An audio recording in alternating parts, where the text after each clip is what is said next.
pendidikan, jangankan tanah HGU, tanah yang tak bertuan pun boleh didirikan pendidikan. Nah, karena contohnya sudah ada.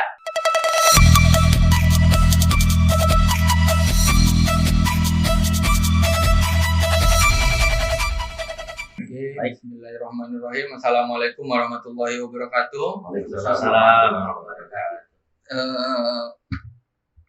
Selamat pagi untuk teman-teman sekalian, dan hari ini kembali lagi ke Millennial Podcast. Eksklusif hadir bersama kami Kepala Dinas Pendidikan Kabupaten Rokan Hilir, Bang Dayat. Apa kabar, Bang? Kabar baik, alhamdulillah. Dan hadir juga bersama kami ex-kabid atau mantan kabid dari Dinas Pendidikan Kabupaten Rokan Hilir, Pak Wakid, dan juga kabid yang hari ini masih menjabat di Dinas Pendidikan Kabupaten Rokan Hilir, Pak. Apa kabar? Pak Asman, apa kabar, Pak? Baik. Oke. Hari ini kita kembali podcast, dan ini tentunya ada kaitan ya dengan video sebelumnya yang mungkin teman-teman harus tonton video sebelumnya tentang teman-teman dari mahasiswa Kabupaten Rokan Hilir yang waktu itu hadir di podcast kita dan menyampaikan dugaan adanya permasalahan pendidikan di Kabupaten Rokan Hilir. Nah, permasalahan pendidikan yang mereka sampaikan, kalau saya nih Pak narik kesimpulan gitu kan dari pernyataan mereka di podcast kemarin, permasalahannya memang antara sekolah negeri dan swasta, itu aja sih Pak. Sekolah negeri dan swasta terkait khususnya bantuan. Jadi ada salah satu teman kita, Okta dan juga Sin, yang menyampaikan laporan ke Kejati terkait dugaan permasalahan yang mereka sampaikan, dan ada waktu itu Akas Firmadi, putra daerah Pasir Limau Kapas, yang menyampaikan keluh kesahnya terhadap sarana, fasilitas, dan prasarana yang ada di Kabupaten Rokan Hilir. Mungkin kita ke Kepala Dinasnya langsung nih, Bang Dayat, yang hari ini hadir jauh-jauh dari Rokan Hilir ke Rumbai, Pekanbaru, teman-teman, dan tentunya untuk mengklarifikasi terkait dugaan permasalahan pendidikan yang disampaikan oleh teman-teman mahasiswa. Bang, kita kemarin datang kawan-kawan mahasiswa dan mereka menyampaikan kalau mereka udah nyampaikan laporan ke Kejati terkait dugaan permasalahan. Artinya mereka datang ke Kejati ada permasalahan yang mungkin mereka punya dasar untuk dilaporkan. Abang tahu nih Bang, mereka melaporkan. Dalam media saya dalam media tahu. Dalam media tahu. Kemudian lagi sebelum membuat laporan mereka ada semacam minta klarifikasi. Cuma kalimat di bawahnya kalau tak apa kami langsung Kejati, maka saya kurang berminat menjawabnya. Tapi walaupun demikian, dia juga tuh hari Senin kami mau mengadakan aksi. Terus pada Senin, sebelum Senin, hari Minggu ada yang menghubungi dari mahasiswa, Pak mau konfirmasi. Oke, tak ada masalah, di Senin katanya kan. Akhirnya saya terima beberapa mahasiswa dari mahasiswa Balai Jaya, termasuk ketuanya juga, ketua orang penipahan juga. Akhirnya dialog di situ, jelaskan semua ya clear, jelas apa yang ditanyakan terkait dengan masalah sivitas tunas bangsa. Tapi tak tahu keluar dia lagi pada Seninnya mereka ada akan aksi melapor. Saya pikir juga mana mahasiswa yang mana, saya bilang. Tapi pada prinsipnya bagi kami tidak masalah. Jadi ya. Yang cukup menariknya di sini nih sebenarnya Bang. Mereka mengkonfirmasi ke Abang terkait mereka akan melaporkan ke Kejati, dan beberapa hari kemudian Abang menerima kawan-kawan dari mahasiswa itu, tidak tahunya tetap ada apa. Berarti apakah jangan-jangan yang melaporkan dan juga yang menghadap Abang orangnya beda? Bisa jadi. Tapi jelas saya tak lihat waktu itu yang melapornya ada Akas, ya kan? Ada Okta, memang tak hadir. Tak hadir yang hadir ketuanya, Pak Ibul, ya kan. Jadi ya mungkin tadi Bang Dayat juga menyampaikan dugaan mungkin yang melaporkan dan juga yang bertemu untuk tabayun lah mungkin Bang, itu beda mungkin bisa jadi orangnya. Jadi mereka menyampaikan laporan ke Kejati dengan pokok permasalahan yang mereka sampaikan adanya penyaluran bantuan kepada salah satu sekolah yang mereka duga atau mereka simpulkan itu tidak berhak mungkin versi mereka Ya. untuk mendapatkan itu. Ya. Jadi gimana sih Bang real ceritanya terkait terkait permasalahan bantuan tuh? Baik, barangkali untuk lebih mempermudah dalam bahwa harus dipahami dulu dalam hal bantuan ini. Jadi supaya jangan nanti salah persepsi membedakan jenis-jenis bantuan. Jadi sampai saat ini itu ada 3 memang jenis bantuan kepada pendidikan. Yang pertama melalui APBD, kita tahu semua. Kemudian lagi yang kedua dengan DAK. DAK ini bantuan dari pemerintah pusat, tentunya melalui beberapa juknis, mekanisme yang sudah ditentukan. Terus yang ketiga ada namanya bantuan pemerintah. Kami menyebutnya bantah. Itu berada di PUPR, kementerian, yang dikerjakan oleh PUPR Balai Provinsi. Jadi ketiga ini harus dibedakan.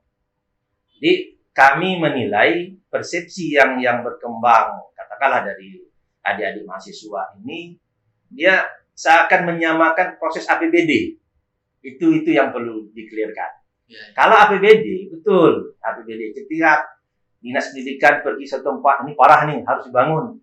Kita juga di DPR di-clearkan bersama pemerintah daerah. Jadilah bangunan itu. Cuma sangat disayangkan, sudah hampir 4-5 tahun belakangan ini, kita yang namanya APBD karena keadaan keuangan, memang tidak ada lagi. Yang sifatnya kami semuanya mengandalkan dari bantuan DAK. Dan alhamdulillah DAK kami sesungguhnya ini yang perlu diapresiasi sebetulnya. Kami dari tahun ke tahun DAK kami naik terus. Kalau ada masalah tentu nanti akan katakanlah dipotong atau mungkin berhenti sampai angka di situ. Saya punya data untuk SMP karena ini masalah SMP. 2019 kita punya DAK ini sekitar 4 miliar lebih. 2020 17 miliar. 2021 27 miliar. Kemudian lagi 2022 kita sekitar 26 miliar. Itu DAK untuk SMP dan ini tertinggi kita sebetulnya di Seriau. Kalau mau kalau direkap ini untuk untuk fisiknya. Pada tahun pertama itu nomor 9 kita 2019. 2020 nomor 2. 21, 27 kita nomor 1 DAK kita. 22 nomor 1 kita. Mudah-mudahan 23 kita nomor 1 lagi. Itu untuk SMP saja. Kalau secara total keseluruhan 2017 itu 5,6. 2008 9,8. Ini artinya SD, SMP, PAUD ya. 2019 kita 16,7. 2020 32,8. 2021 51,5. 2022 65,9 yang sekarang yang diributkan itu. Nomor 1 kita di Riau. Kalau mau apresiasi, ya ketika kita bantuan dari APBD katakanlah fisik tidak ada, kita semuanya mengandalkan DAK. Nah, apa yang dilakukan dinas DAK? Kenapa ini dapat, kenapa tidak? Kami juga sudah berusaha. Operator kami turun ke lapangan, ngajar ke sekolah. Kemudian lagi diinformasikan juga melalui kabinetnya. Operator yang merasa ada masalah Dapodik datang ke dinas, diperbaiki. Karena DAK ini kan orang ini membaca lewat sistem dia. Nah, kita kadang-kadang Dapodik kita sering saya sampaikan di lapangan.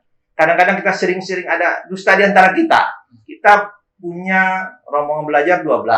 Sering saya mencontohkan seperti itu. Rombongan belajar 12. Sementara kita punya kelas cuma 6. Kelas sekolahnya. Nah, kita sekat kadang-kadang. Jadi 12.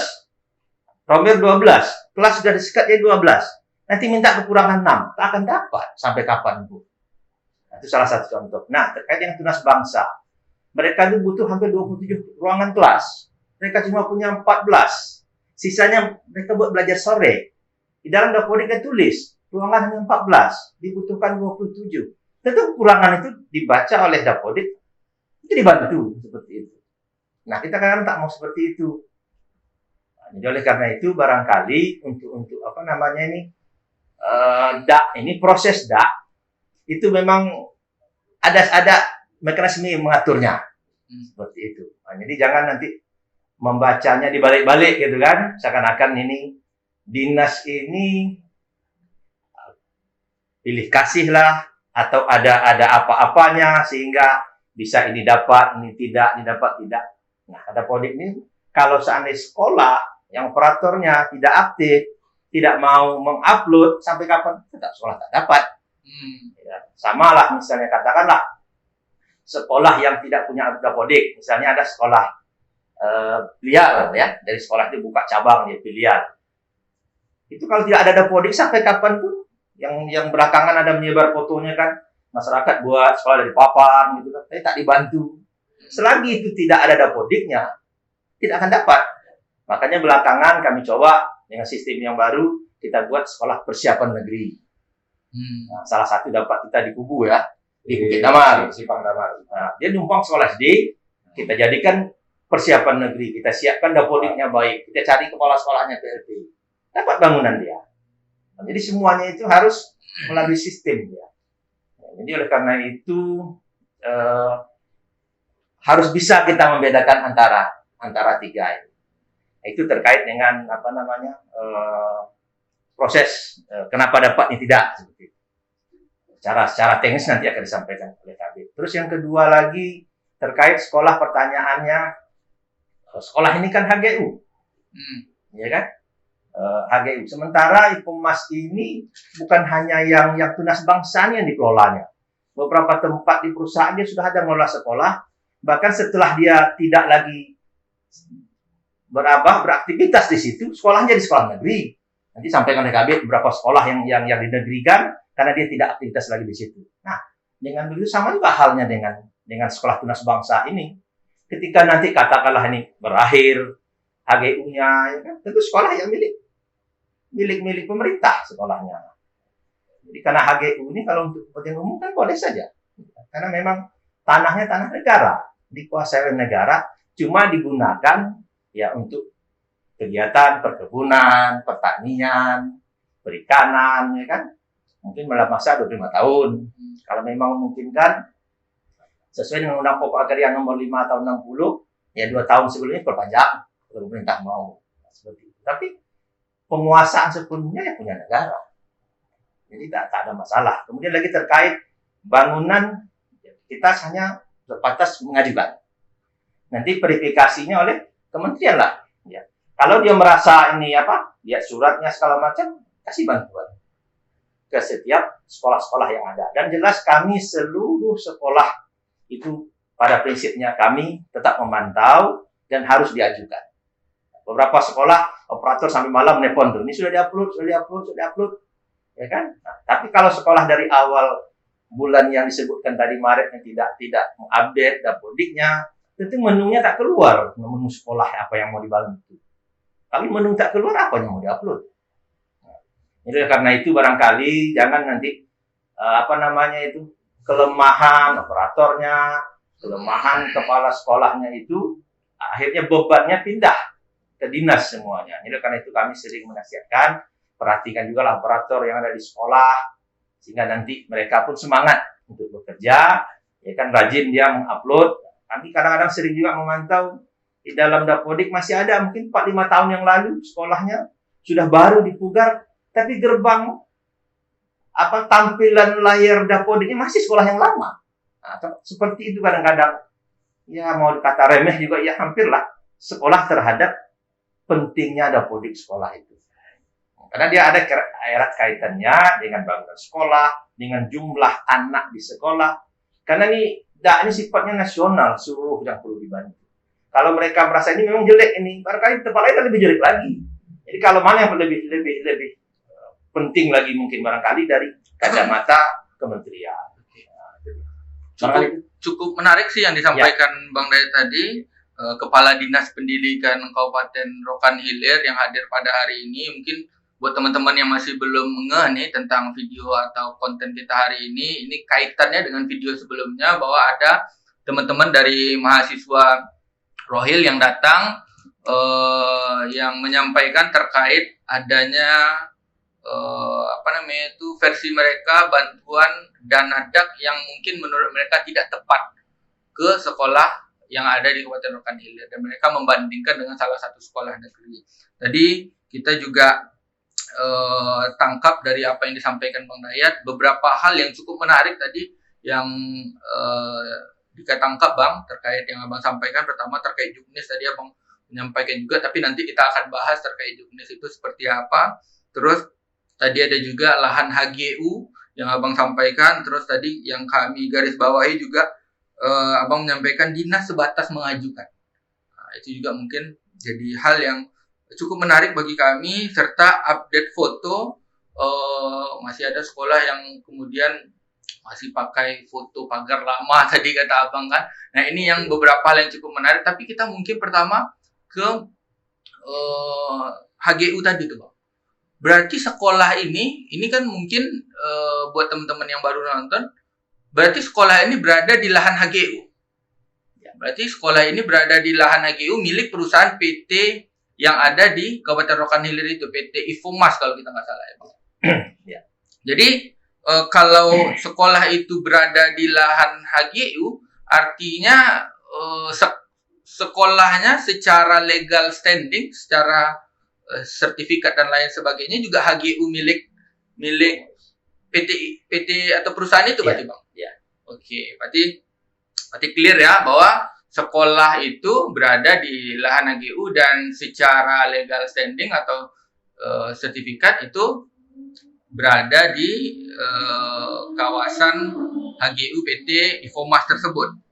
Jadi kita mungkin berangkat ke juknis yang tadi nih Bang. Berarti kalau kita dan teman-teman yang kemarin hadir juga bicara masalah juknis, kami juga sudah bawa juknis bahwa ternyata di juknis tentang DAK itu di poin ke-10 itu menyampaikan bahwa memiliki bangunan yang berada di atas tanah dan hak atas tanahnya.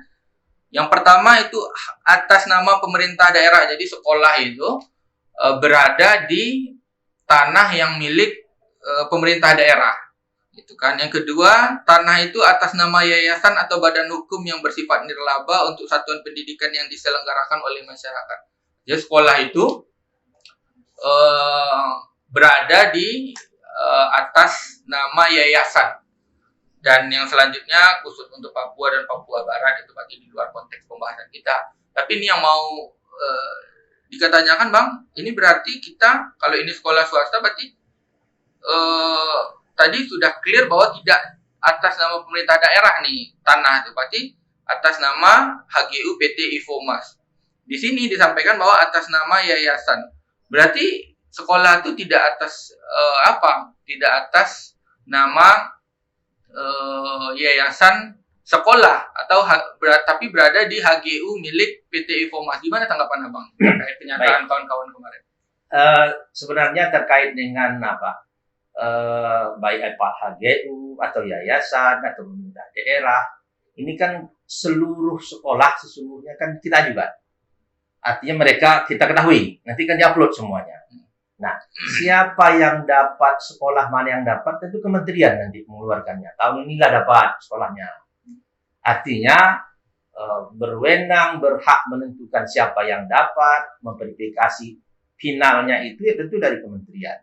Nah, kami tidak mau terlalu berpolemik terhadap HGU ini. Kalau mungkin barangkali pemerintah pusat telah menyatakan bahwa ini berhak sekolah, berarti administrasi tak ada masalah, clear.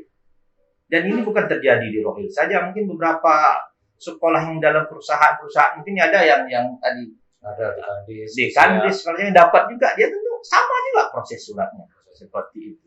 Dan sekali lagi yang ini kan tanah negara dan mengacu sebelumnya juga ada beberapa sekolah yang di bawah naungan katakanlah yang mengelolanya Ifomas.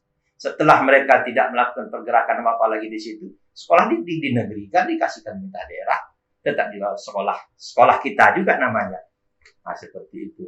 Nah, kenapa ini ada polemik? Karena memang sesuai dengan aturan, lupa saya tahun 2001, itu boleh sekolah swasta dapat bantuan DAK. Nah, barangkali inilah sebabnya mengapa disandingkan negeri. Kenapa negeri belum selesai, ini masih ada, kenapa yang swasta dibantu. Mungkin barangkali polemik seperti itu. Tapi ini sebenarnya mulai DAK ini boleh 21 memang. Sampailah ke atas, sampai sekarang. ke depan yang tak tahu lagi, ada aturan baru lagi, juknisnya berubah, tak boleh tak boleh lagi swasta sebelum negeri seluruhnya bagus, bisa jadi. Tapi kita tetap mengikuti juknis yang ada, termasuk proses pengadaan. Dulu pernah swakelola, terus tahun 2021 itu lelang pihak ketiga. Nah, tahun ini masuk lagi swakelola, itu kan semuanya pakai juknis. Kita mengikuti saja. Nah, terkait dengan yang tadi itu, sekolah mana dapat, sesungguhnya wewenang kita tak ada. Ini dapat, ini dapat tidak. Semuanya dari kementerian. Bang Kali. Mungkin sebelum kita beralih ke Pak Kabid yang waktu itu menjabat dan tahu persis tentang penganggaran di periode itu, secara teknis nanti. Secara teknis. Ya. Tapi ada satu yang mungkin mau kita tanya nih Bang, terkait permasalahan ini. Berarti kalau boleh tahu nih Bang, terkait anggaran yang waktu itu masuk ke sekolah ke sekolah Tunas Bangsa ya. Tunas Bangsa itu angkanya berapa tuh Bang? Nah, sama dengan tadi, siapa yang dapat sekolahnya, sekolah ini berapa mau dikasih angkanya, sekali lagi bukan Dinas Pendidikan yang menentukan. Tetap dari pusat yang menentukan. Apalagi anggaran ini kan anggaran itu, maka saya bilang tadi, yang bisa kita menentukan berapa itu APBD. Kita dinas mengajukan, minta daerah sama Pak Bupati, kemudian lagi oleh Dewan, juga dibantu, didukung, itulah angka kita bisa menentukan. Kalau ini tidak, orang ini mungkin sebanyak-banyaknya angkanya dimasukkan. Sebanyak-banyaknya, seluruh sekolah begitu. Seluruh sekolah sebanyak-banyaknya diajukan. Cuma sekali lagi, contoh tadi ada sekolah, saya bilang di-sekat begitu. Kami minta 6 lokal, mungkin 6 kali sekian ratus juta. Nah, sekian, tapi 0 dapatnya.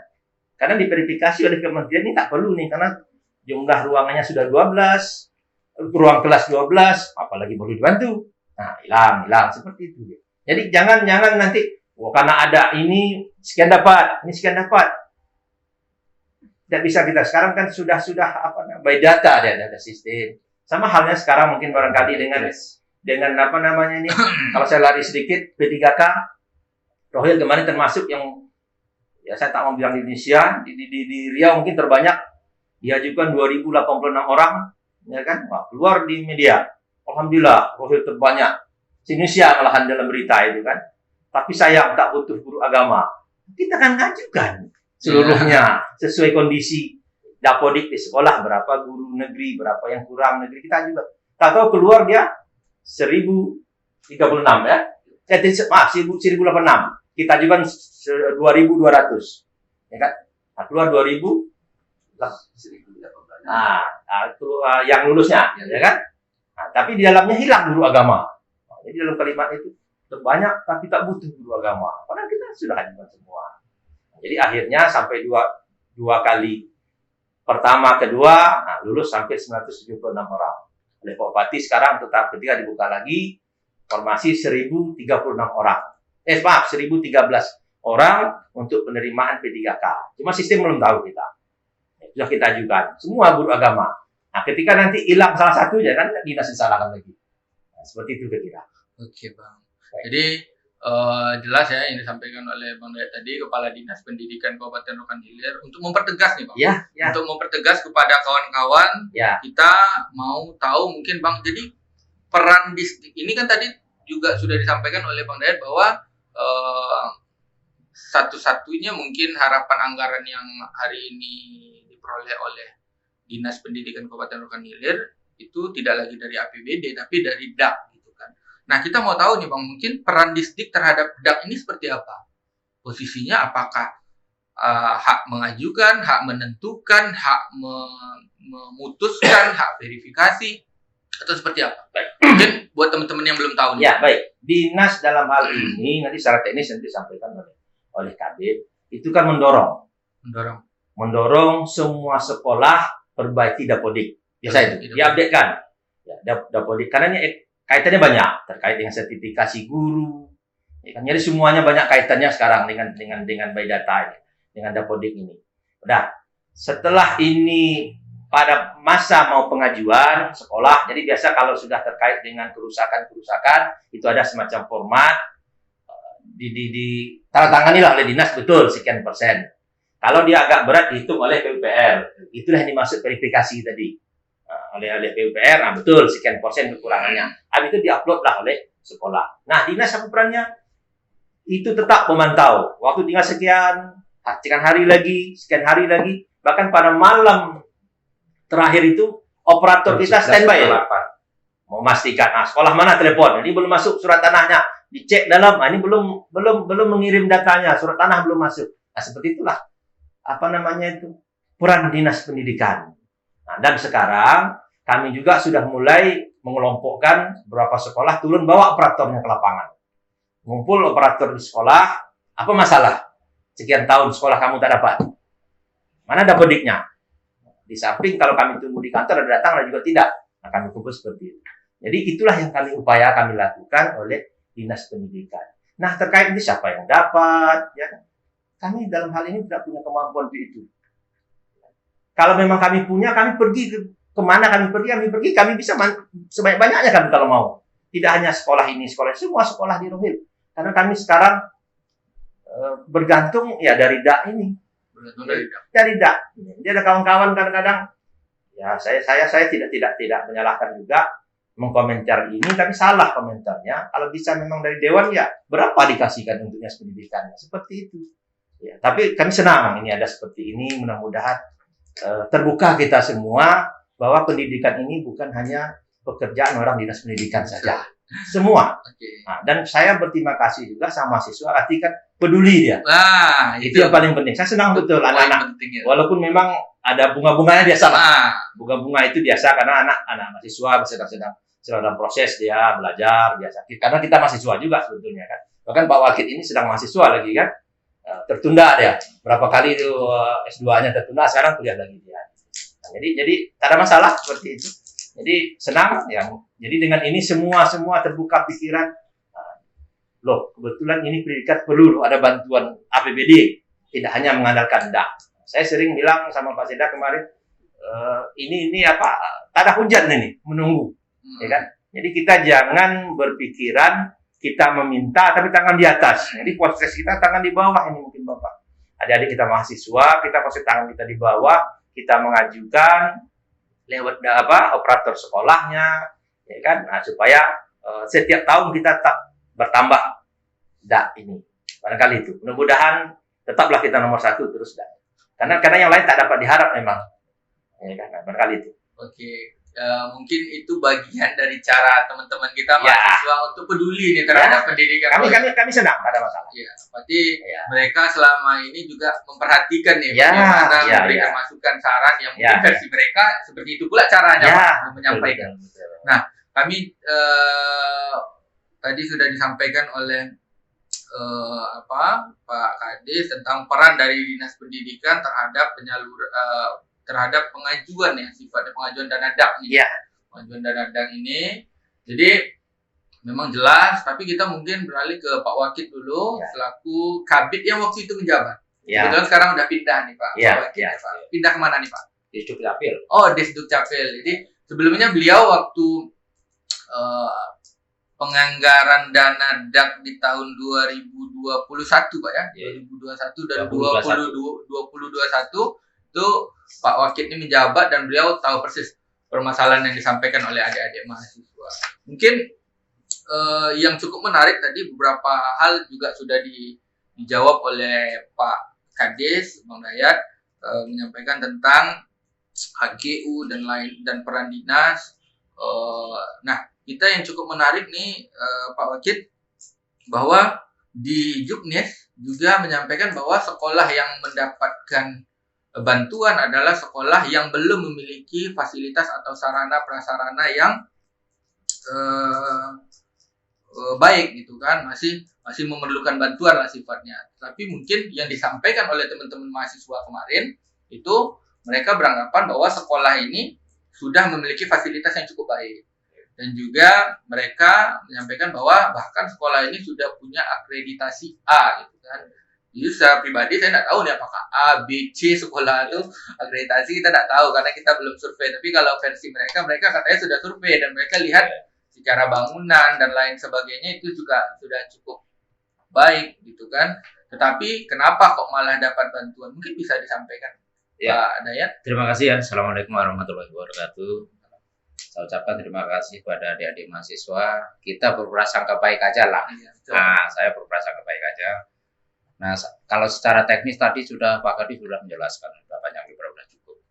Saya hanya membahas masalah akreditasi aja. Yang pertama itu akreditasi saya jelaskan. Di dalam akreditasi sekolah itu ada 8 standar pendidikan. 8 standar pendidikan itu yang milik sekolah itu standar isi, standar proses, standar penilaian, standar kelulusan, standar pengelolaan. Nah, kemudian ada 3 standar itu yang wajib didukung oleh pemerintah. 1, standar pembiayaan. 2, standar sarana prasarana. Nah, yang ketiga, standar pendidik dan tenaga kependidikan itu milik pemerintah pusat.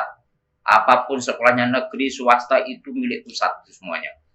Tak negeri, tak swasta itu milik pusat. Jadi, mengapa SMP Tunas Bangsa itu dapat akreditasi A? Mungkin ini sudah pasti SMP Tunas Bangsa itu hanya lemah di standar sarana prasarana.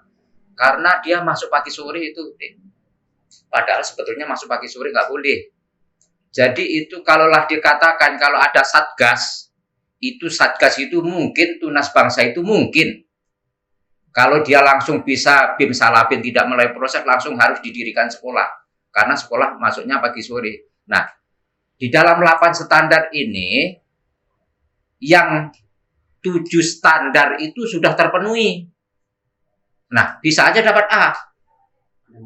Nah, bisa aja dapat A. Nah, dia lemahnya hanya 1 standar aja. 1 standarnya standar sarana prasarana.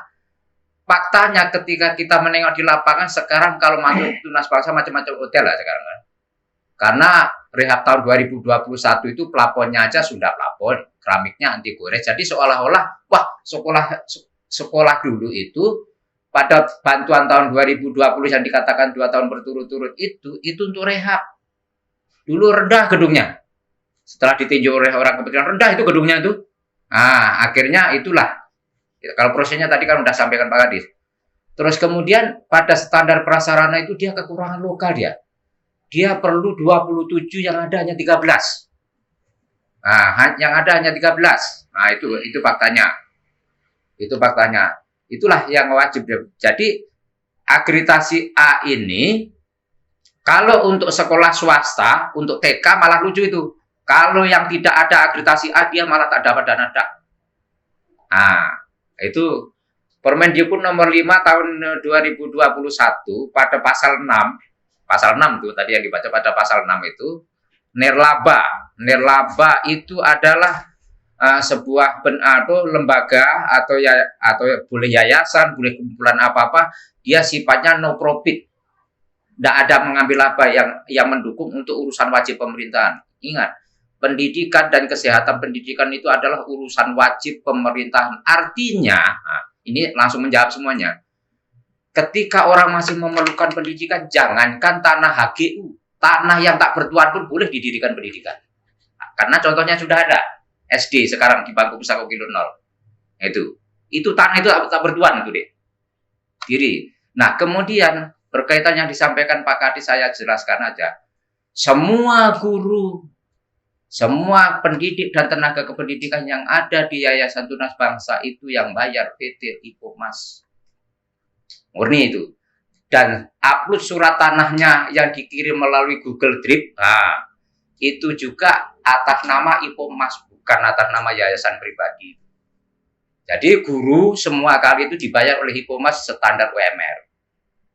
Jadi guru itu, dan di situ semua guru yang ada di situ, baik pengelolaan, ingat, DAK ini ada 2 deh, ada DAK penuh gagasan, ada DAK reguler. Nah, DAK reguler itu termasuk dana BOS.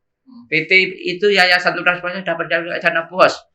Cuma begini Pak Kadis ya, cuma kita lemahnya di sekolah negeri. Sekolah negeri nggak boleh mungut, tapi sekolah swasta masih boleh mungut. Nah, itu. Kemudian selain daripada itu, kalau kita berbicara masalah kembali kepada akreditasi A, seperti itu tadi. Saya juga pernah jadi penilai sekolah ya saya ini mantan asesor. Memang Tunas Bangsa itu secara umum memang wajib A, tapi A-nya tengok. Ada A plus, ada min, jangan hanya sembarang A. A itu ada dua jenis deh. Ada A saja, ada A plus. Kalau A plus berarti dia lengkap semuanya. Kekurangan. Nah, faktanya karena saya yang menilai PT itu. Waktu itu akreditasi SMP ada 2 saya nilai waktu itu. Waktu itu saya asesor, waktu itu masih manual. Dia memang hanya lemah di standar sarana prasarana. Yang notabene standar sarana prasarana itu punya pemerintah. Nah itu, makanya itulah meluncurlah itu. Kemudian kalau kita berbicara juknis itu sudah hasil final. Hasil final kami hanya mengetik proses. Proses di Dapodik itu untuk bantuan DAK ini diinput namanya, ini langsung aja deh ya, langsung ke aplikasi Kresna. Kresna itu di situ kepanjangannya sudah ada, kolaborasi anggaran itu terkoneksi dengan 4 kementerian deh. 1 Kementerian Bappenas, 2 Kementerian Keuangan, Kementerian Pendidikan, dan Kementerian Dalam Negeri. Jadi, nah kemudian admin itu yang punya admin Bapeda kabupaten masing-masing.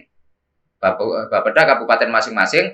Karena Bapeda itu yang ditangani banyak dinas, makalah didelegasikan oleh dinas. Nah, jadi itu prosesnya. Nah, proses itu dan proses Danadak itu meluncur ke bawah, penilaiannya melalui Dapodik, tak ada cara lain. Misalnya ada sekolah di depan mata kita, roboh itu. Kalau Dapodiknya dibaca oleh pusat, bagus ya nggak dapat. Contoh sekarang ini di sekolah kita lucu deh, ketika mau akreditasi datanya ini. Nah, contoh yang disampaikan Pak Kadis tadi saya tegas.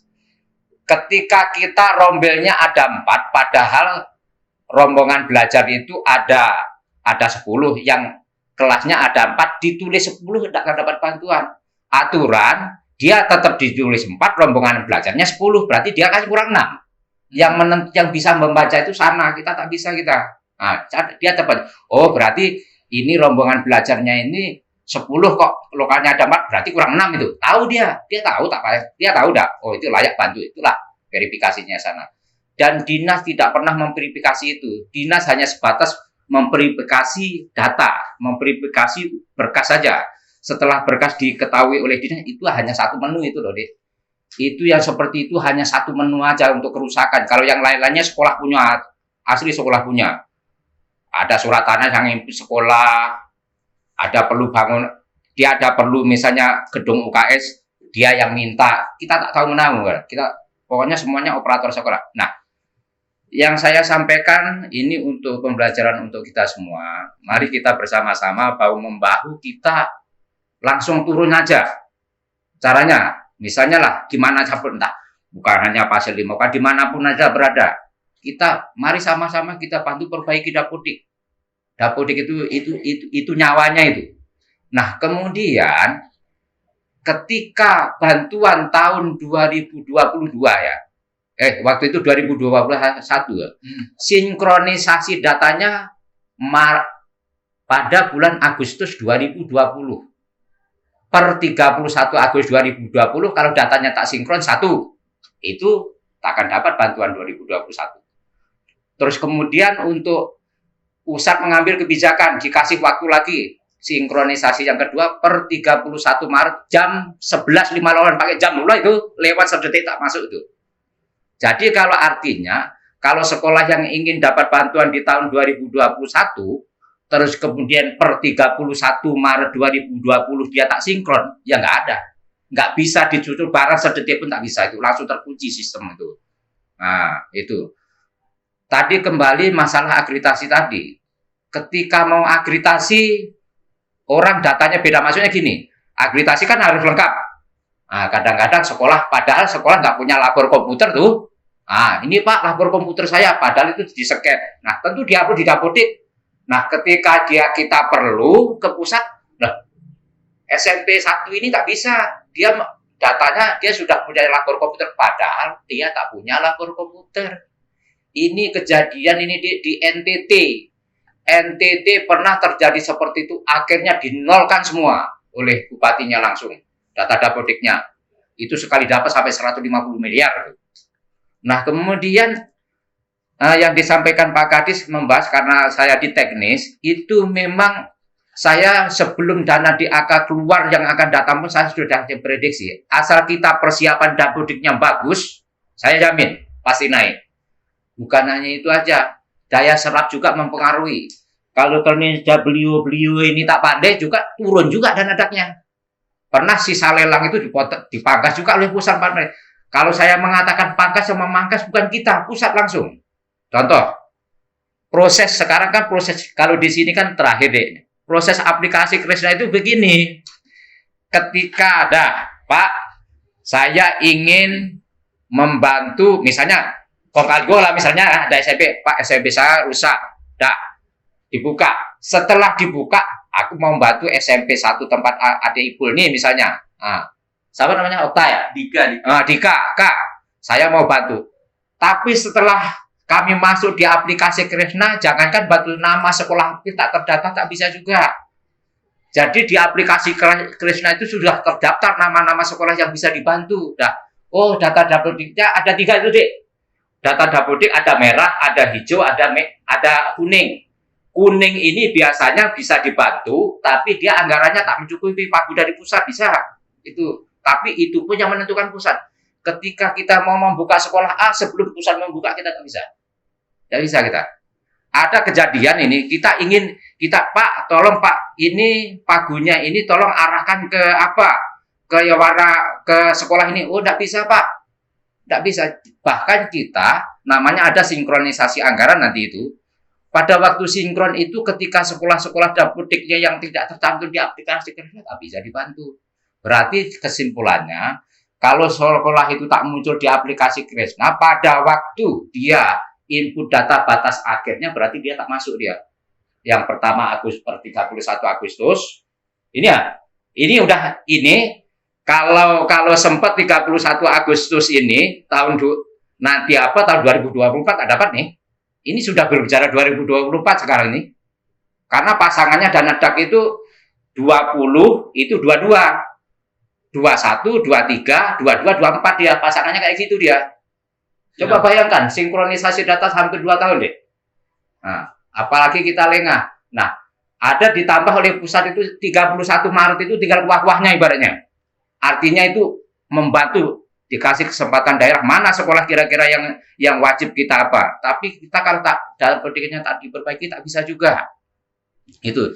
Jadi ketika kita sudah terlanjur mengisi data di dapodik itu jumlah sudah terlanjur ngisi kembali tadi ada labor komputer, padahal nggak ada artinya labor komputer itu nyeket itu kita mengajukan balik nggak bisa, nggak bisa itu. Jadi sifatnya by name by address lah. Itulah. Terima kasih. Menarik yang disampaikan oleh Pak Akid ya. Pak Wahid. Pak Wakid tadi juga menyampaikan bahwa terkait pandangan beliau tentang tanah HGU tadi bahwa ya tak ada masalah Pak ya, tak ada masalah. Jangankan HGU tanah tak bertuan pun kita garis bawahi tanah tak bertuan pun boleh selagi memang dibutuhkan untuk pendidikan gitu kan. Pp 01 itu masalahnya.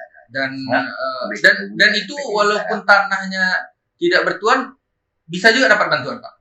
Nah, kemudian yang dipentingkan dalam dana DAK itu kan bukan soal bentuk suratnya tanah siapa. Di situ yang diminta tanah kan tak bersengketa.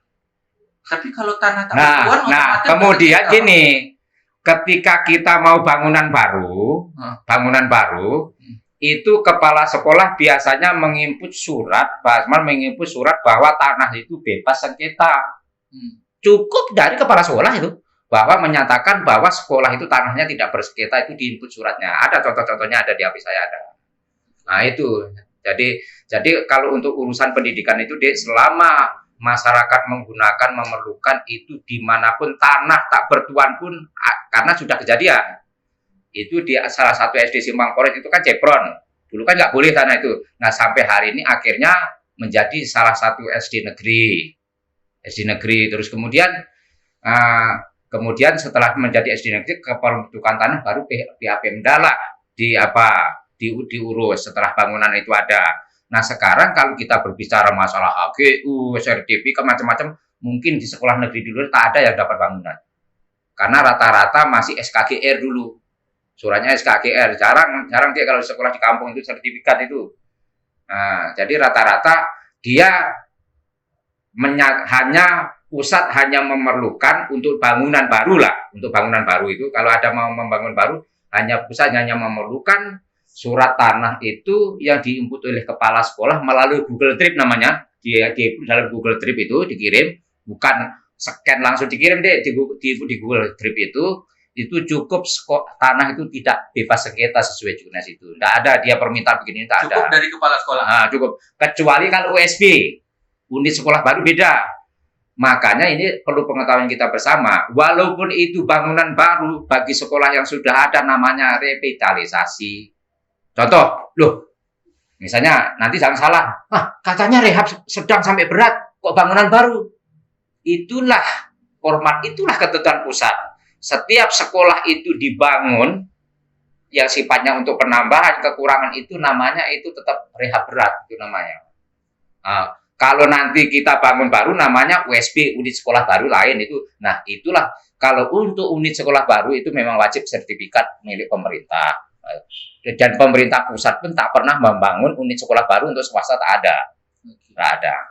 Cukup menarik, dan yang kita tangkap tadi juga dari Pak Wakil bahwa beliau menyampaikan peran Dinas Pendidikan terhadap pengajuan dana DAG ini adalah verifikasi terhadap satu poin ya Pak ya. Satu poin aja. Yaitu kerusakan Pak. Kerusakan. Terhadap poin-poin lainnya itu tidak ada posisi dinas di sana gitu kan. Bersama PUPR. Karena dan itu dek catatan juga. Blanko yang untuk kerusakan itu pun ada dalam Dapodik, bukan kita.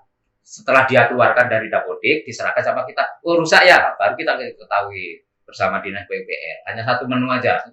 Yang ada terlibat dan di sekolah Tunas Bangsa apakah ada poin kerusakan atau ada ya Pak? Kalau tidak ada tak mungkin. Tak mampu satu lebih jeli. Karena gini deh. Sekarang Pak Asman membangun. Pusat sampai di mana udah, karena titik koordinatnya diserahkan ke pusat. Ya. Ketika kita merehab, suruh ngupload, itu bukan sembarang upload itu deh. Uploadnya menggunakan titik koordinat dia. Foto titik koordinat dia tak percaya dia. Bisa aja nanti pura-pura sekolahnya rusak, dia langsung titik koordinat itu. Kalau tak ada titik koordinat, mungkin sekarang Pak Kadis ya, mengapa beberapa sekolah-sekolah yang jauh dari kita pada rusak dia perlu, mungkin salah satu titik koordinatnya itu tak terupload dia pada waktu mengupload Google Trip itu. Oke. Nah, itu kemungkinan besar. Yang cukup menarik tadi yang kita juga tangkap bahwa kalau memang posisi dinas hari ini tidak pada memutuskan siapa yang dapat dan tidak dapat, tapi hanya pada posisi mengetahui terhadap satu item kerusakan, dan yang mengupload adalah sekolah berarti Pak ya? Operator sekolah. Dapodik lah, pokoknya Dapodik, operator Dapodik deh, jangan salah. Operator Dapodik. Dan yang cukup menarik memang tadi Pak Kadis juga menyampaikan dan Bapak juga menyampaikan ternyata ada nih kekeliruan dalam update foto ataupun laporan di dalam Dapodik tuh. Misalnya tadi yang kita tangkap adalah misalnya dia tidak punya labor, dibilang ada labor untuk kelengkapan akreditasi. Atau misalnya dia masih update pakai foto pagar lama. Nah, ini yang coba mau kita sampaikan dan kita minta klarifikasinya. Apakah kalau permasalahannya seperti itu Pak, apa memungkinkan ada dugaan dari pihak sekolah dia pakai foto lama nih Pak terkait Dapodik tuh, sehingga dia dapat bantuan terus gitu kan? Kalau dia pakai foto lama terus, karena kan peran dinas tadi tidak di posisi memutuskan, tapi kementerian yang memutuskan berdasarkan foto yang ada di Dapodik. Baik. Mungkin bisa ditangkap tadi Pak ya. Baik, maaf saya. Maksud saya bukan dalam hal mereka bermain untuk supaya dapat lagi, tidak seperti itu. Artinya saya menilai yang dilakukan seperti itu artinya itulah kekurangan keinginan sekolah dalam hal mengupdate Dapodik sampai serendah itu, maksud saya. Nah, kalau seandainya dengan cara sengaja diburuk-buruk pendapat, tak mungkin. Karena datanya apabila tahun ini sudah dibantu, kalau sudah dibantu dalam datanya lengkap, tak mungkin lagi dikasih. Nah, mungkin yang terkait dengan balik ke tunas bangsa. Kenapa? Ya karena yang bantuan awal belum selesai. Mereka butuh sekitar 14 golongan. Nah, sekarang ditambah lagi sampai selesai sesuai dengan permintaan. Jadi yang dimaksud tadi bukan dimain-mainkan, artinya abailah. Hanya sekedar profil aja, kenapa? Dia aku males lah. Tak disesuaikan. Nah, yang kedua, ketika yang kesalahan tadi jangan bermain-main loh di salah itu. Itu tidak bisa sembarang bisa membalikkan lagi. Contoh, saya kasih contoh sekolah yang berhasil membalikkan lagi. Itu SD 07 bahkan Senembak. Ketika kepala sekolahnya hadir di situ, dilihat fasilitas kurang, diceknya dapodik dia ternyata semua lengkap di dapodik itu. Akhirnya apa? Kurang. Tahun depan dapodiknya beransur dia. Dibuatnya lah yang bagus tadi, jangan rusak. Rusak. Baru terakhir tahun berikutnya lagi rusak berat. Untuk mengimbangi sesuai kondisi di lapangan. Baru dia dapat. Yang bukan berarti nanti yang sampai pakai juga dia punya rombel ruang belajar, rombongan belajar 10, punya kelas yang ada 4. Jadi sekat-sekat lengkap 10. Pada tahun depan hilang. Minta kami 6. Karena tahun ini tak berhasil dapat, tak mau begitu dia. Harus diatur lagi bahwa ini rusak sampai seperti demikiannya sulitnya dinolkan bahasa kita itu kan. Nah, supaya bisa dapat, tapi tidak sembarang langsung tunjuk bebas. Tak mau dia. Kemarin dibuat 10 kelas, rombel 10, ternyata tidak. Salah buat, rombel kami cuma 4. Kelas 4, rombel 10. Langsung hilang 6. Tak bisa. Nah, itu salah satu contoh. SD 7 Bagas Senembak, Pak Herman kepala sekolahnya. Terus sekarang udah mutasi ke sekolah lain lagi. Nah, itu pengalaman nyata di lapangan. Iya. Nah, seperti itu. Nah, sekarang kisah mengenolkan ini tak sembarangan. Contoh, kita mau mengenolkan labor komputer, kita tak punya gedung ya. Itu ada 3 persyaratan. Bantuannya harus dianguskan, itu tak semudah mengenolkan. Artinya begini, ketika orang rombelnya 10, kelas ada 4, mencak-mencak dia, Pak, masa saya tak dapat nih? Setelah dicek, apa yang dikatakan Pak Kadif, di dapodik, ini rombelnya 10, kelas 10 pas lah. Berarti nggak perlu dibantu, di sana datanya itu. Nah, kemudian masalah update data masalah foto nggak bisa dibuat-buat deh. Karena gini, foto yang koordinat itu jam tanggalnya itu ada yang dikirim.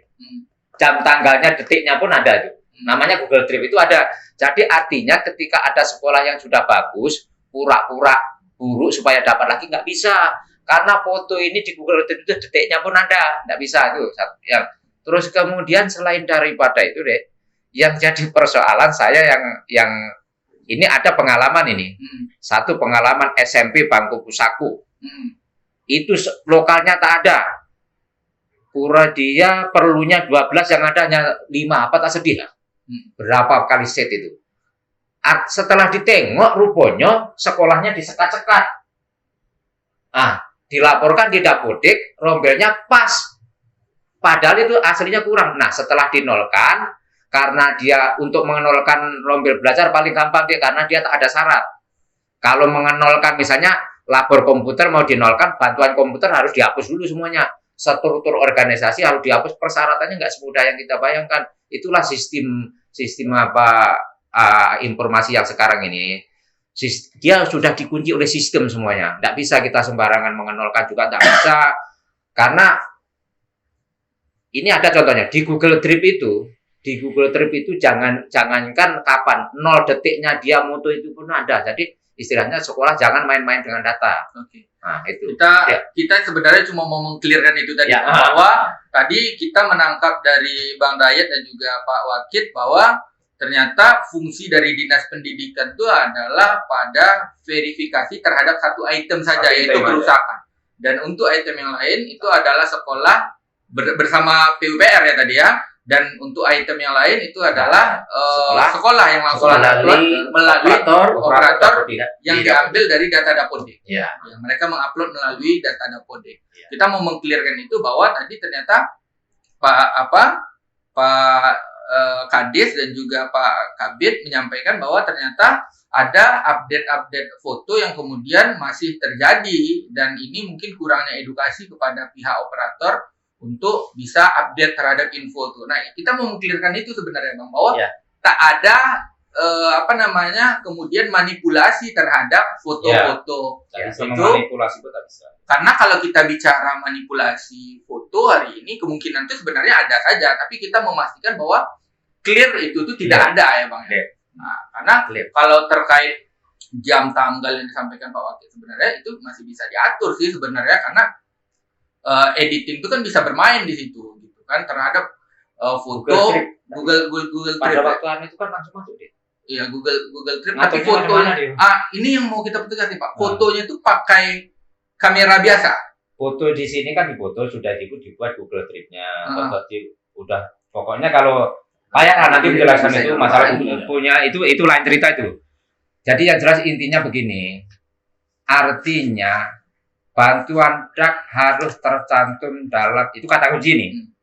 Apapun bentuknya kalau tidak terdaftar dalam aplikasi Kresna takkan bisa masuk bantuan itu. Karena sekolah-sekolah yang ada di aplikasi Kresna itulah yang punya kewenangan yang memverifikasi. Sekarang itu yang salah Pak, verifikator itu tetap di kementerian. Karena nanti hasil verifikator itu dimasukkan dalam sebuah aplikasi namanya Kresna. Itu bukan hanya dinas pendidikan, kesehatan, semua sama itu aplikasi Kresna. Nah, di dalam aplikasi Kresna misalnya Rohil SD yang akan dibantu 100, ya itulah. Kemudian SD di Rohil 300-an. Nah, yang masuk aplikasi Kresna hanya 100. Bagaimana?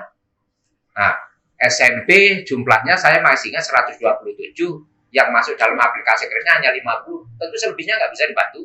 Meledak. Jadi bukan hanya sembarang ngupload saja. Ngupload pun kalau tak. Bagaimana Pak supaya masuk aplikasi Kresna? Alam-alam, kami tak punya wewenang. Yang bisa memasukkan aplikasi Kresna itu orang kementerian sana, bukan kita. Nah, itu kata kuncinya itu sebetulnya. Kita cuma mengklirkan itu aja. Tidak ada manipulasi terhadap foto yang akan diupload melalui Dapodik berarti Pak ya. Itu yang mungkin menjadi menjadi poin yang perlu kita garis bawahi dan diketahui oleh masyarakat tentunya. Selanjutnya mungkin terkait permasalahan ini kita juga ingin minta pandangan nih Pak Kabid yang baru, mungkin selayang atau sedikit aja nih, bahwa ini dikaitkan dengan salah satu sekolah negeri nih Pak sebenarnya. Jadi poin permasalahan itu dikaitkan dengan salah satu sekolah negeri yang ada di Rokan Hilir, tepatnya di Pasir Limau Kapas. Ada salah satu sekolah negeri yang kemudian secara fasilitas sarana prasarana itu yang tersebar di media sosial, yang viral di media sosial itu tidak memadai. Pertanyaan pertama yang paling mendasar, benar atau tidak ada sekolah seperti itu? Tunggu dulu. Gini, mohon maaf sebelum ke Pak Asman. Kebetulan saya dulu guru SMP 1 Bangko. Kemudian kita buka aja. Salah satunya SMP 4 Pasir Limau Kapas itu dulunya SMP 2 Desa. SMP swasta 2 desa. Ketika muridnya sudah tidak ada, pernah ada SMK 2 desa itu, Sahanib itu kepalanya. Saya tahu persis karena saya guru SMP 1 dulu kalau ujian Pak Kadis ngidupnya di SMP 1. Entah macam mana cerita karena keinginan yayasan ingin itu dibiayai oleh negara, oleh Pemda, akhirnya lah dinegerikan. Dan kemudian kembali ke sekolah Pasir Limau Kapas rata-rata berawal dari sekolah swasta. Begitu pas dinegerikan, APBD Rokan Hilir, tidak ada anggaran, termasuk tahun berapa Pak kalau boleh tahu? Tahun berapa Pak? Itu untuk SMP 4 itu sekitar tahun 2016-an itu. Karena saya terakhir jadi guru di SMP 1 Bangko itu tahun 2008 itu belum negeri itu. Dan kemudian bukan hanya Pasir Limau Kapas, ada beberapa sekolah nanti kalau ditengok prihatin sekali. Padahal itu ada simpang damar, sekolah-sekolah itu keinginan masyarakat sekitar untuk dinegerikan. Nah, kemudian untuk bangunan kita seperti disampaikan Pak Kadis mengandalkan dana DAK. Dana DAK. Sementara sekolah itu dari awal mulanya swasta. Jadi bukan hanya itu saja, ya kendalanya banyak juga di Pasir Limau Kapas itu. Banyak juga dia, selain daripada itu waktu itu kalau dulu itu karena saya ini memang pelaku. Bukan menonton, saya pelaku. Saya ingat dulu kalau ujian nasional kan bergabungnya dulu kan kayak SMP 1 Bangko, SMP 2 Desa itu. Nah, itu ceritanya. Nah, silakan mungkin pandangan ke depannya Pak Kabid yang baru silakan. Oke. Kalau masalah Mungkin sekolah- pertanyaannya simpel aja dulu nih Pak Azwan ya, Pak Azman. Pak Azman, pertanyaannya simpel. Ada memang seperti itu real keadaan sekolahnya Pak. SMP 45 Kapas Pak. Oh, ngeri nih.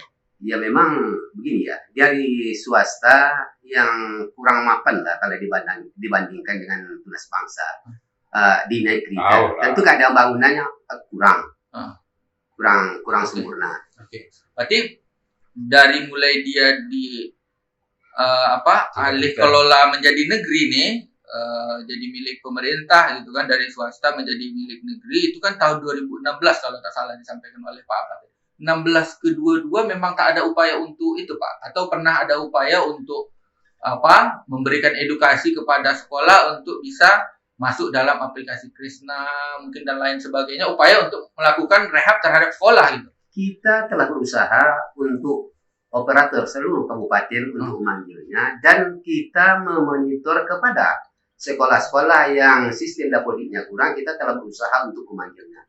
Namun kenyataan di lapangan kurang, prosesnya kurang. Inilah mungkin tingkat sumber daya manusianya, karena itu agak di tepi daerahnya. Sumber daya manusia yang menjadi operator itu sendiri kurang. Sampai saat ini. Sampai saat ini dari 2016 ya Pak? Ya, sampai saat ini. Ini ada permintaan tentang data. Ada sekolah di daerah Pasir Rimo Kapas itu, data yang diinput masih kurang. Jadi kita agak memahami sumber daya manusia yang ada di situ itu masih agak di bawah. Berarti, tapi fungsi dan peran Dinas Pendidikan dalam hal ini tentu ada fungsi edukasi terhadap operator-operator atau sekolah-sekolah itu Pak ya? Pak? Ya, ada, tetap ada.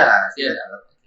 Itu yang perlu saya yang maksud saya sumber daya yang menjadi operator, bukan maksudnya secara keseluruhan Pasir Rimo Kapas itu banyak S1 S2 kan. Kadang-kadang orang itu kan keluar. Yang maksud saya yang jadi operator ya, jangan nanti salah paham. dan pelatihan, edukasi lah secara umum kepada operator itu ada Pak ya? Ya, ada.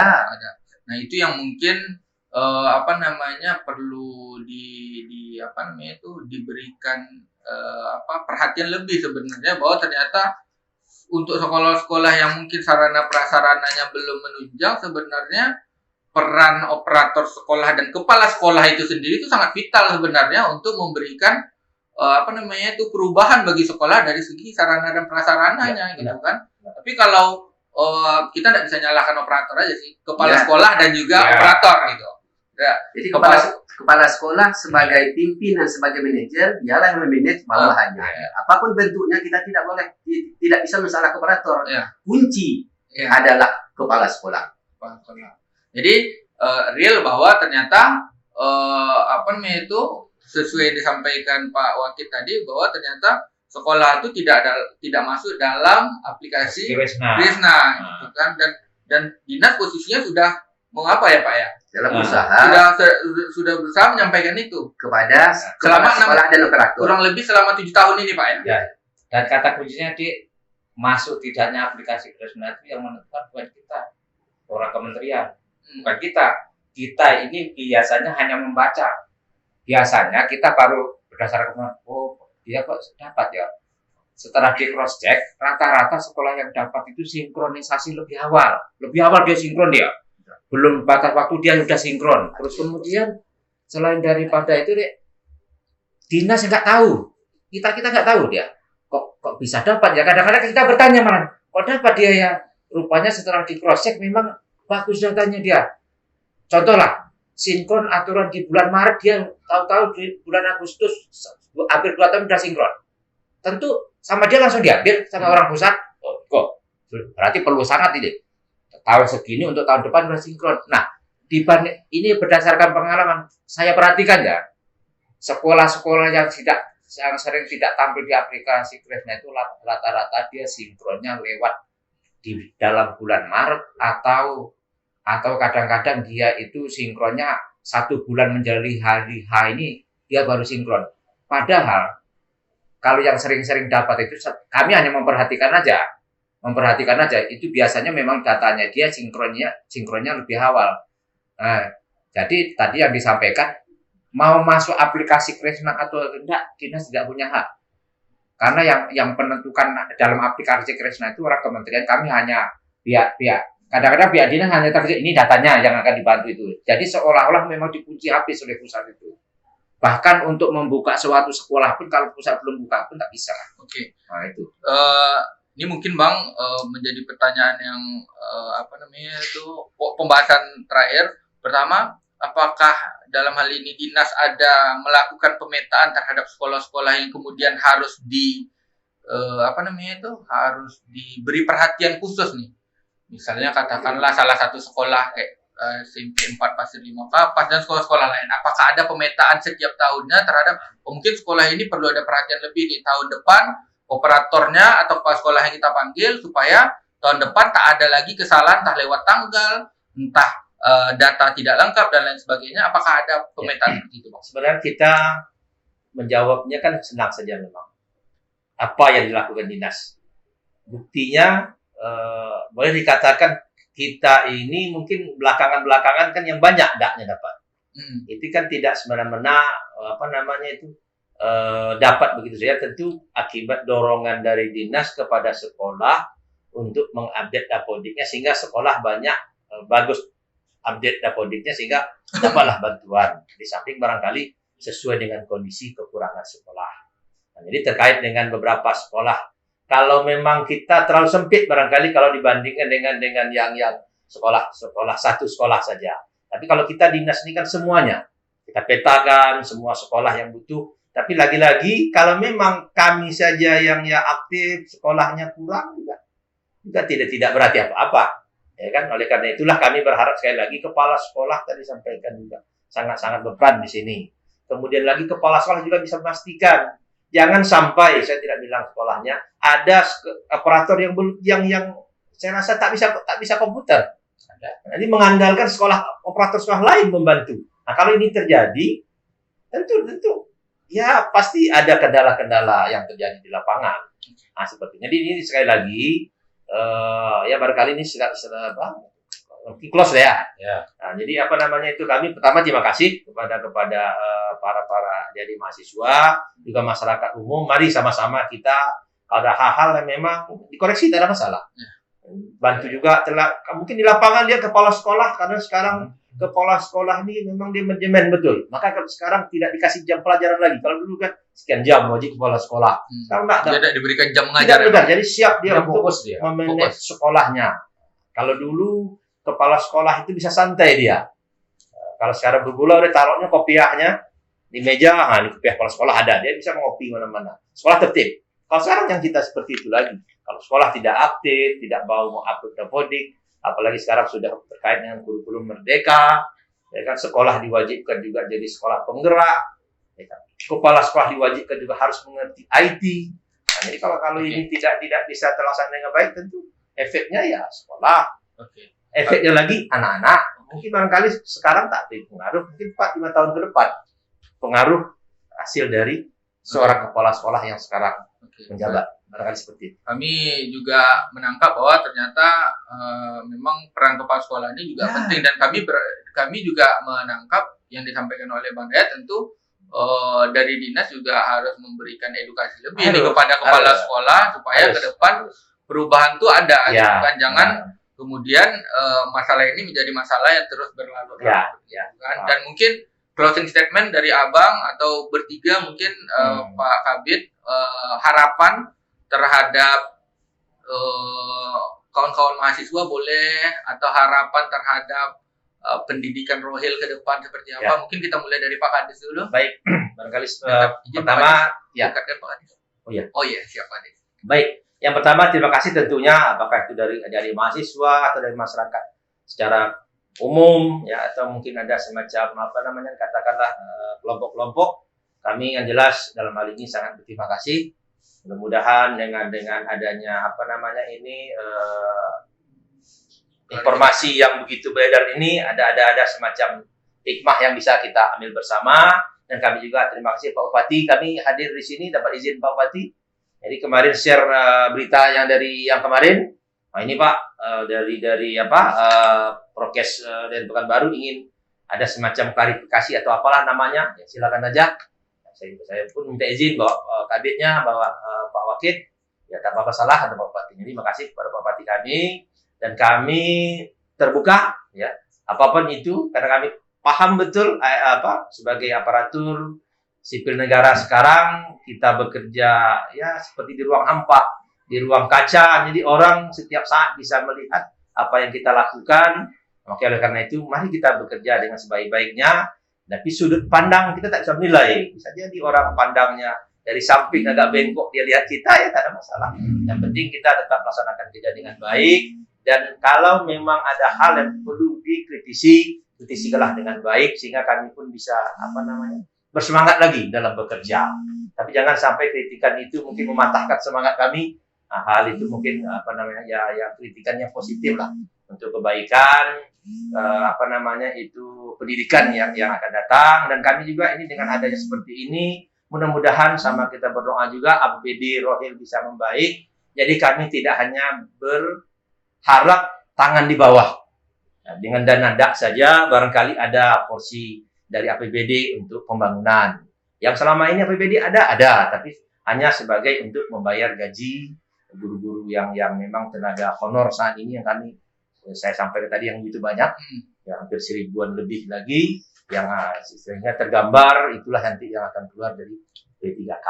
Barangkali itu. Oke. Ada dari Pak Wakit mungkin sedikit sebelum kita tutup. Kalau saya yang penting bagi Bapak Ibu Kepala Sekolah SD, SMP, kemudian TK PAUD, yang penting bagaimana kita selalu mengupdate data yang akurat, sampaikan tepat waktu. Kalau memang sinkronnya per 31 Maret atau 31 Agustus, bagaimana sinkronnya itu kalau bisa itu 2 bulan, 3 bulan sebelumnya, terutama data sarana prasarana. Saya rasa itu aja. Oke. Mungkin dari Pak Asman ada dikit? Ya. Terima kasih. Kami sampaikan kepada Bapak Ibu Kepala Sekolah sebagai pimpinan dan manajer, mohon dimanage operator supaya yang akan datang lebih baik kepada rekan-rekan mahasiswa. Ucapan terima kasih kami atas kritik dan sarannya. Oke, terima kasih hari ini hadir Pak Dayat selaku Kepala Dinas Pendidikan Kabupaten Rokan Hilir, ada Pak Wakit yang pernah menjabat sebagai Kabid di Dinas Pendidikan, dan juga ada Pak Kabid yang masih aktif di Dinas Pendidikan, Pak Asman, telah hadir jauh-jauh dari Rohil ke podcast kita untuk menyampaikan pandangan versi Dinas Pendidikan terkait dugaan permasalahan yang disampaikan oleh teman-teman mahasiswa. Untuk teman-teman yang ada di luar sana, terus saksikan Millennial Podcast kita ditaja atau podcast ini ditaja oleh Forum Pemuda Pejuang Dunia Pendidikan Provinsi Riau, Kader Inti Pemuda Anti Narkoba Provinsi Riau, dan Forum Pemuda Remaja Masjid. Pastikan teman-teman semua like, comment, and subscribe channel kita. Sekian dari kami. Assalamualaikum warahmatullahi wabarakatuh. Waalaikumsalam.